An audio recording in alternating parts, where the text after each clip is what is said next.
Show cause notice देकर PDM तोड़ दी गई। पीपल्स पार्टी और एएनपी के रहनुमाओं की चारसद्दा में न्यूज कॉन्फ्रेंस। नैयर बुखारी कहते हैं 11 अप्रैल को सेंट्रल एग्जीक्यूटिव कमेटी के इजलास में फैसला करेंगे।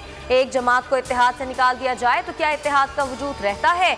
हर उस इत्तेहाद को बनाने पर तैयार होंगे जो सिलेक्टेड हुक्मरानों के खिलाफ होगा। इस्तीफे आखिरी ऑप्शन है। जहांगीर तरीन को अब भी हुकूमत से उम्मीद है। ये उम्मीद ज्यादा देर नहीं रहेगी। वजीर आला सिंध मुराद अली शाह की मीडिया से गुफ्तगू। कहा, वफाकी हुकूमत ने 2.5 साल में कुछ नहीं किया। मर्दमशुमारी पर चारों सूबों को तहफ्फुज़ात थे। नई मर्दमशुमारी का ऐलान होना चाहिए।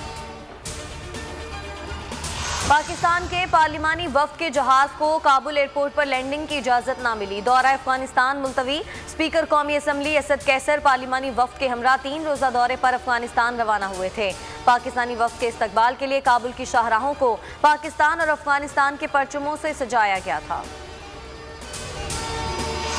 हुकूमत का बड़ा फैसला। सेनेट से सागदार और पंजाब असम्बली से चौधरी निसार अली खान की छुट्टी होने का इम्कान।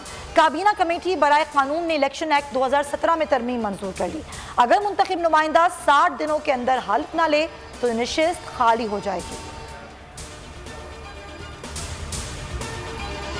अवाम कोरोना, मईशत की तबाही और बेरोजगारी और महंगाई की चक्की में बुरी तरह पिस रहे हैं। तनख्वाहदार, सफेद पोश और कमजोर तबकात के लिए खुसूसी इकदाम किए जाएं। इनकी मजबूरियों का एहसास किया जाए। हमजा शहबाज का मुतालबा। कहा, इमरान नियाजी कम अज कम रमजान में तो अवाम की बद्दुआओं से बचें। अब तक नाअहल हुकूमत रमजान पैकेज भी अवाम को नहीं दे सकी।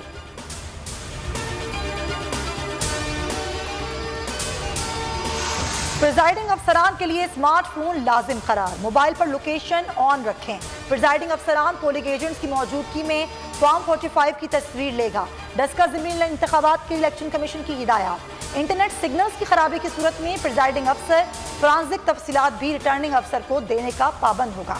डस्का में ज़मीनी इलेक्शन 10 अप्रैल को होगा। कराची सर्कुलर रेलवे मंसूबा 9 माह में मुकम्मल किया जाए। सुप्रीम कोर्ट की सिंध हुकूमत को वाज़ेह हिदायत। चीफ जस्टिस गुलजार अहमद ने रिमार्क्स दिए कि FWO को पैसे बनाने के लिए ये काम नहीं दिया गया। FWO के वकील से इस्तफसार किया कि आपके पास तजुर्बा है इस काम का। वज़ीर आला की रिपोर्ट पढ़ें। उन्होंने कहा, आपको कुछ नहीं आता। कराची में रिफाई प्लॉट्स पर कायम शादी हॉल्स के खिलाफ कार्रवाई जारी रखने का हुक्म। कोरोना की वजह से लाखों लोग बेरोजगार, करोड़ों लोग मकरूज हुए। आलमी मईशत को बहुत नुकसान पहुंचा।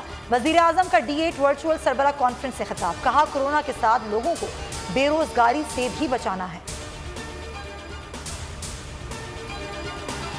कोरोना की तीसरी लहर का कहर जारी। मुल्क में 24 घंटों के दौरान 98 अमवात। मजीद 5329 लोग वायरस में मुब्तला।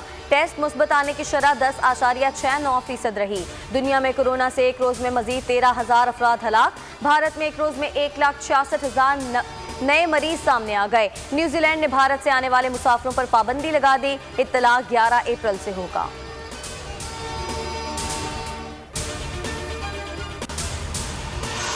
तालीमी इदारों की बंदिश के खिलाफ और Pakistan private school and college association का एहतजाज। डी चौक और गोलरा चौक पर धरना। रास्ते बंद, अवाम परेशान। पार्लियामेंट जाने वाली सड़क रुकावटें लगाकर बंद। कराची में लेडी हेल्थ वर्कर्स का PID सिग्नल के करीब धरना खत्म।